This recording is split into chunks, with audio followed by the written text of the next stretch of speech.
Algebra 2, how's it going? Mr. Miller here with a new lesson. And guess what? It's a new unit as well. So I don't care if you got an A+ on the last test. I don't care if you got an F-. We are starting a new unit today. So this is a new chance to kind of refocus, rededicate yourself, and start kind of fresh with a new unit. So here we go. Today we are taking a look at polynomials. All right, polynomials. And here's our roller coaster. You'll see, because once we graph these, we're going to take a look at some roller coaster looking graphs, okay? All right, so go and label your notes. Nice clean notes as we go through this. And I'm going to give you a graphic organizer as well, okay? Same thing with solving. We got multiple ways here. Keep it nice and organized so you have something to refer back to. All right, first things first, we're going to take a look at just some important parts of a polynomial function, okay? So the first thing is the degree, and this is kind of like the power of the highest term, okay? So I have like an x to the third, x squared, x constant. I'm looking at just what is like the highest one there. So this would be a degree of 3, this polynomial here, okay? Leading term, this is the first term, so it's in front. And again, we always want to go in order here where I have 2x to the third, x squared, x constant. When we're going in order, my first term, my leading term, this is going to determine most of the stuff with the graph. That first thing is 2x to the third. Coefficient, you might have heard that word before. It is the number in front of a variable, okay? And again, the one we care most about is that first one. That's why we're always going to put these in order. My leading coefficient is 2 because I have 2x cubes. All right. We'll get into this when we graph more of the y-intercept. When we plug in x equals 0 into a polynomial like this, basically everything is going to cancel out, and we're just left with that constant at the end, the number that's hanging out by itself, okay? So, little introduction. Now you might think, hey, this is a crazy looking thing here. This in the green that I just highlighted. That's insane, but that's what we're going to be dealing with. And it's not too scary once we get to know it, okay? Polynomial. So a polynomial function is a function, poly meaning many, nomial meaning nomials. Many nomials. All right, no, nomial means terms. So these have many terms, okay? It could be 1, it could be 10, many terms, okay? The main thing is when we see something like this in the purple, we have each term being added together. 2x to the third is a term, plus 6x squared, minus 26x, minus 30. We're going to become even more experts than we are before in factoring. And we're going to take a look and we're going to factor into something like the blue here. Believe it or not, this is the same function, okay? Remember, factor means multiplication, okay? Factor means equals multiplication. All right, so when we say factor, we're going to turn that same thing into something times something times something times something, all right? 2 times x plus 1 times x minus 3 times x plus 5. All right, lots of different factoring. Here we go. But first, check your homework answers, okay? See if you have any questions. If you do, email me. Everything is going to start with the GCF, okay? So hopefully you were able to do that Wednesday homework. If not, we're going to take a look at one of them, but do your homework. Wednesdays are important, okay? All right, check your answers there. Check your answers there. Here we go. All right, factoring out the GCF. So that Wednesday lesson had a nice video about factoring out a GCF. Now, for something like this, GCF, greatest common factor, we're factoring out a common factor that's common between each and every term here, okay? So I'm going to do two different things here. First of all, I'm going to look at the coefficients, right? We remember that word. I'm looking at the 15, I'm looking at the 10, and I'm looking at the 5 here.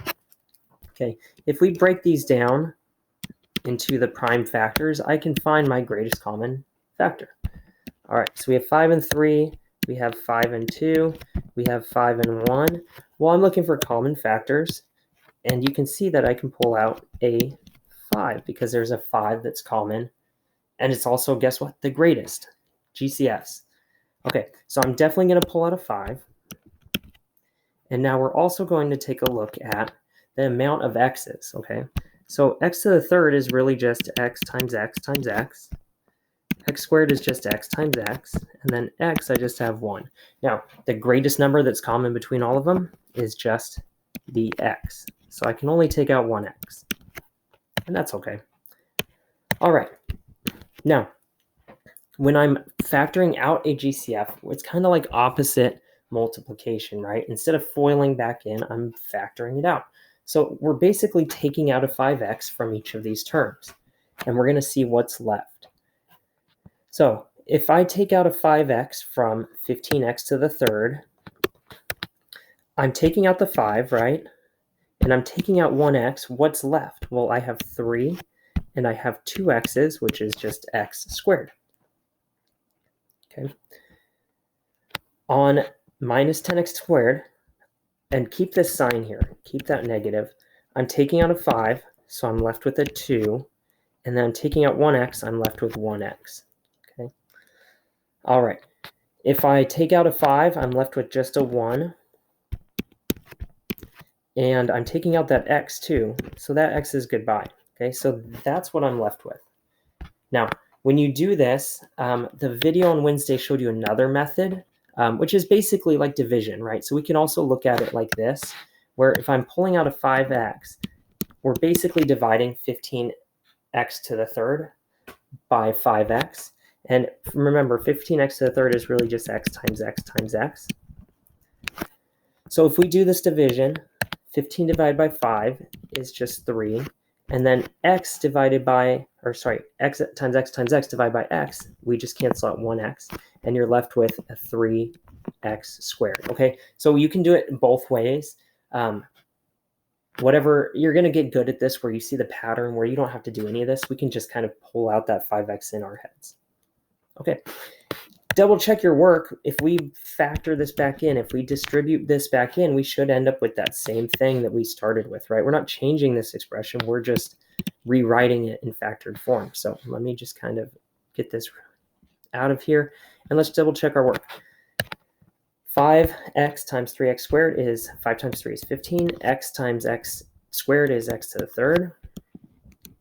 5x times negative 2x is negative 10x squared. 5x times 1 is just plus 5x. Hey, same thing as above, okay? So we can always double check our work, but that is going to be my answer right there. Pulling out a GCF, okay? All right, second example here. Between my terms, here's a term, here's a term. We need to see what is common. Now, this one's a little funky, but I have an x plus 3 squared here, which is really just x plus 3 times x plus 3. And I have an x plus 3 on the right-hand term. So I have a common x plus 3. Now, if I remove that from this left-hand side, I'm taking one of them. So I'm actually left with an x plus 3, okay? All right, then I'm going to keep this minus sign here, minus, and now I'm taking also out the x plus 3 from this right-hand term, and I'm just left with a 4. All right, so we got a couple parentheses here. Now, if we leave it like this, that's a good first C, but those A students are going to see that this second parentheses here, x plus 3 minus 4, we have like terms, and I'm just going to write that as x minus 1. All right. There we go, factored form by pulling out a GCF. Okay, we're going to take a look at another method here, which is called factored by grouping. Okay. I want you to start to realize when you see four terms, we're going to turn to grouping here, okay? Always can be grouping. Here's how we're going to do this. We're going to form, guess what, groups, okay? I'm going to group off these first two terms with parentheses. I'm going to group off these second two terms with parentheses. And what I'm going to do is actually take the GCF of each group. All right, so for the first two terms, I have a 3 and a 6. The largest factor that I can pull out is a 3. And then I have 3 x's and 2 x's. The most amount of x's I can pull out is just 2 x's. Now, If I do that, remember, it's kind of like dividing by 3x squared. 3x to the third divided by 3x squared. I'm left with just an x. I'm pulling those out. I'm going to keep this sign, okay? Negative 6 divided by 3 is minus 2. X squared divided by x squared is just no x's left, okay? All right, now I'm going to keep this minus sign here, and I'm going to pull out a GCF from the next group here. Now, I have an x and a 2, so I don't really have anything in common. So actually, the most I can pull out is basically just a 1. Okay, that minus sign has to stay the same. Now, I'm going to divide each of these terms by negative 1. Okay, so negative x divided by negative 1, 2 divided by negative 1, because I factored out negative 1. So negative x divided by negative 1 is just going to change the sign to x. 2 divided by negative 1 is minus 2. All right, at this point, the blue highlighted sections need to be the same, should be the same. Should be the same. If they aren't, backtrack, do something different. Because here's what we're going to do. We're going to actually take these groups and factor out a GCF of x minus 2. And if we do that, what we're going to do is actually be left with 3x squared minus 1. We're going to put the two terms outside the parentheses together. And we're going to take the x minus 2, and we're just going to put those as one group there as well. Okay. Again, the reason I only have one of them is because I'm technically factoring out a GCF of x minus 2. And so if I take the x minus 2 out of the first term, I'm just left with a 3x squared. And if I take the x minus 2 out of the second terms, I'm just left with the minus 1. Okay, that part confuses a lot of people. So just stick with this part right here, right there, that when the parts in blue are the same, you're going to group those together into one, and then the two parts outside you're going to group together into one as well. All right, same expression factored. There we go. Okay, there's a link that I'm going to post right now with a chart like this, graphic organizer, that is going to help you organize the, let's see, 1, 2, 3, 4, 5 different types of factoring we're going to learn this unit. This is really, really important to help you keep everything straight. You can refer back to it during the test, so that helps, okay? The first one we're going to fill in, and again, if you don't have a printer, that's fine. We can just kind of draw something ourselves. But you might notice at the top, this guy, Lord of the Rings guy, I believe, I don't know, I've never seen those. One does not start factoring without looking for a GCF. You might see at the top of this, GCF. Look for a GCF. That's it. Okay, if we can pull out big numbers, do it. That's the most important part. So we're going to start with the GCF. All right, now from here, we're going to go based off of how many terms. What we just learned was if we have 4 terms here, we're going to do grouping. 4 terms is always grouping. We're going to make groups and take a GCF of each group. And then in the box there, I just drew the example that we just did. Okay. So just look at the GCF there. Fill in your table. If you can print it out, great. If you can't print it out, also great. Make sure you have that down. All right. Here's one for you to try. Okay. 4 terms. We have to group these together, all right? Think of like the buddy system. These first 2 are going to go to the bathroom together or go swimming together. And then these last 2 are going to go swimming together, okay? Buddy system, pairing up, partner, groups, okay? And we're taking a GCF of each group. So first one here, I have a 2 and a 5. I can't really pull a 2 out of a 5. I don't want decimals, so I can only take just a 1. And then 3x's, 2x's, the most x's I can pull out is just x squared. So I'm just going to write x squared. Okay, let's do this in our head now. If I have a 2x to the third and I pull out an x squared, I'm going to have a 2 and an x left. And then minus, if I take out x squared from minus 5x squared, I'm just left with a minus 5. All right, keep this sign the same in the middle. 18 and 45. This one's a little harder. Let's get to our prime factors. 9 and 2. 3 and 3, 45 is 9 and 5, 3 and 3. So I have a 3, 3, 2 and the 3, 3, 5. I have a 3 and a 3 common, so I can pull out a 3 times 3, which is just 9. And I can't take out an x because there's no x with the 45. So I'm going to pull out a 9. And if I take 18x, pull out a 9, it's like dividing by 9. I'm left with 2x. And if I take negative 45 and I pull out a 9, I'm left with negative 5. All right. At this point, I'm excited because these are the same, right? That's the key with grouping. Those have to be the same so I can group them together. All right, make the pattern x squared plus 9, group those together. These are the same. We're going to put those into 1, 2x minus 5. Factored, check. Becoming factoring experts, okay? Again, look, just terms being multiplied now where we started with terms being added, factored. All right, 3 terms trinomial. This is a new method. And I'm pointing out here, you might see the smiley guy, a equals 1, right? Easy. We like these. Algebra 1 easy. Because we've done this plenty. X squared minus x minus 42, and I see 3 terms like this with a 1x squared.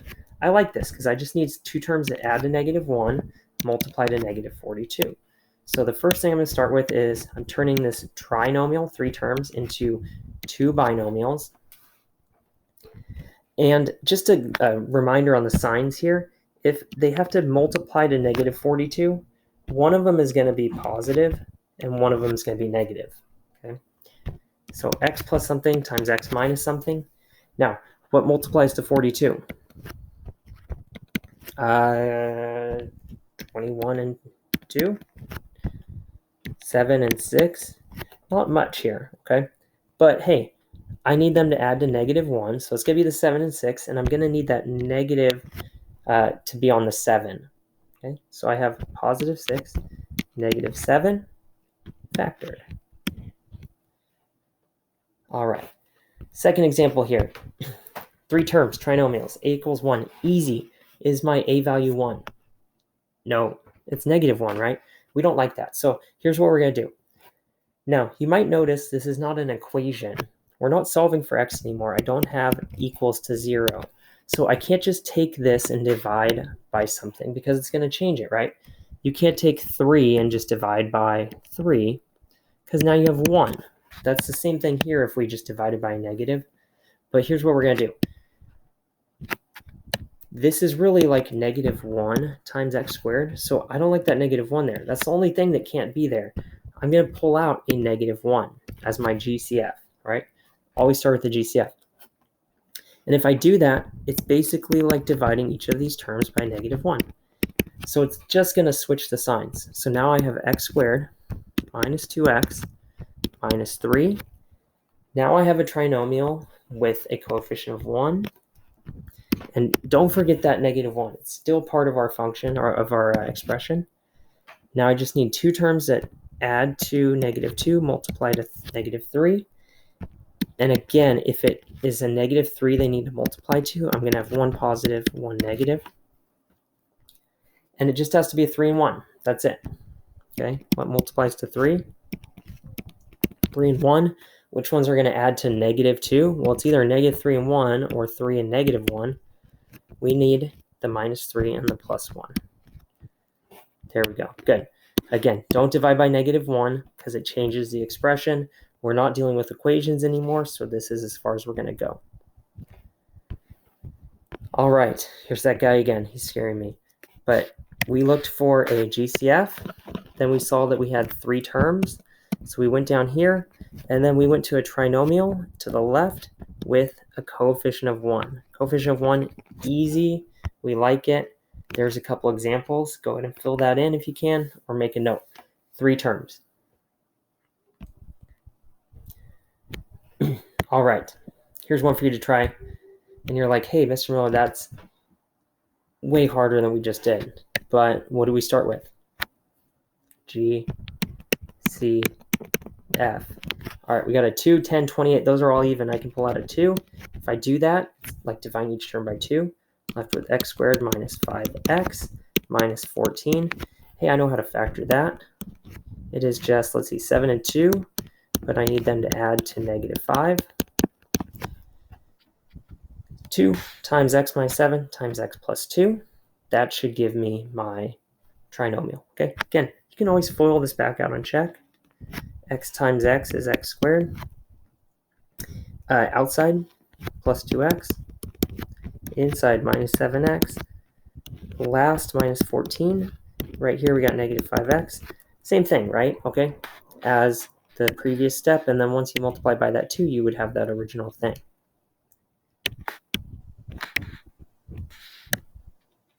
All right, so there's my factor form. Good job. All right, 3 terms, trinomials. Hey, I like those, but a does not equal 1. Okay, we have a 5 in front of that x squared. Harder. Okay, check for GCF. I have a 5. I have a 5. I have a 26. Can't pull out a 5 from 26. No decimals, okay? So here's what we got to do. We've done this a little bit, but these are a little tougher, so we got to keep practicing, okay? Remember, these first 2 terms here have to multiply to 5x squared. So I have to start with 5x and x. Those are the only 2 numbers that I can choose, okay? These last 2 have to multiply to 5. So it has to be a 5 and a 1, okay? Now, if it multiplies to a positive, I either have to have a positive and a positive or a negative and a negative. But if they have to add to that middle term as positive, both of my signs are going to be pluses, okay? Now, I need to put in the 5 and the 1. I'm going to be strategic here, though. You just have to guess and check. But here's the thing. 26 is big, so I'm going to actually want the 5 on the right-hand side. That way it's multiplying by 5. That's the only way it's going to give me that bigger number, and then the 1 here. So check it. Inside is 1x, outside 25x. Add those together, we get 26x, which is that middle term. There we go, okay?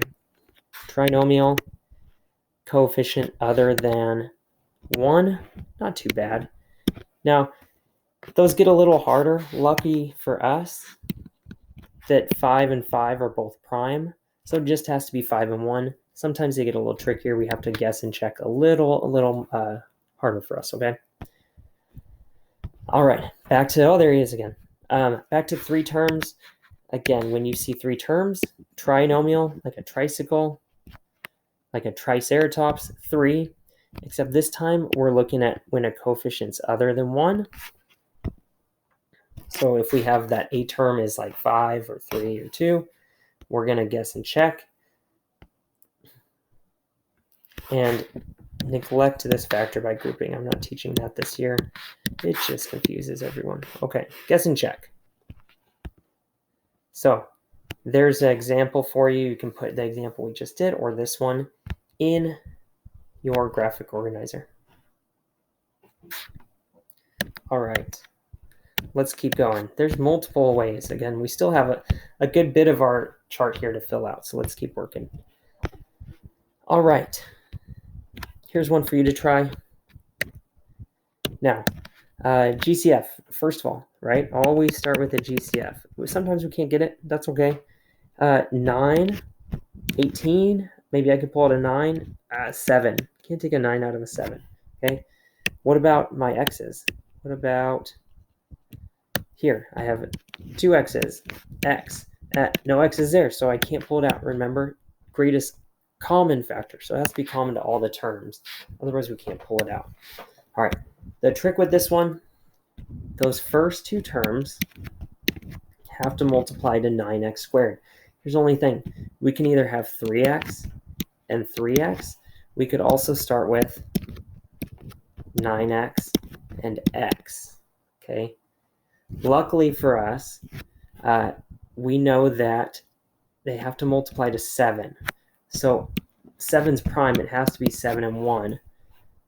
So I can put in the 7 and the 1 anywhere. Now, 3x and 3x, it doesn't matter where they go, right? I'm just going to do the inside and the outside part. So my inside part is 21x. My outside part is 3x. Now, is that ever going to get me to 18x? You betcha, 21x and 3x. All I need is that 3x to be negative. So when I multiply those outside terms, I want the 1 to be negative, and then I want these inside terms to get to a positive, so I'm going to put the plus sign there. All right. If you did try a 9x and an x, we would put maybe the 7 here and the 1 here, and we'd have 7x and 9x, which would either be 16x or 2x or negative 2x. It would never get to 18x. So that one requires a little more work, but we got it. There we go. All right. We covered a lot of stuff. We did trinomials with a coefficient of 1. We did trinomials with a coefficient other than 1. So there's with 1 and some notes. We also did trinomial with coefficient other than 1, and we just have to guess and check. Did a couple of those. We also did 4 terms. 4 terms, we are doing the buddy system. We're grouping together and pulling out a GCF from those groups. But it starts with taking a GCF. All right, look at that guy. He's going to stare at you on the test, and you better believe it that you're going to start with a GCF, because that makes our life a lot easier as we go. Okay, keep this table because we're going to fill in a couple ways on the left with 2 terms in upcoming classes. All right. Hey, good job today. I will be back next week, so I will see you in person. Write down any questions you have. As you do the homework, circle the ones you don't know, and we'll go over them in class, all right? Hey, have a great weekend. Good day, and I will see you soon. That's all. Bye.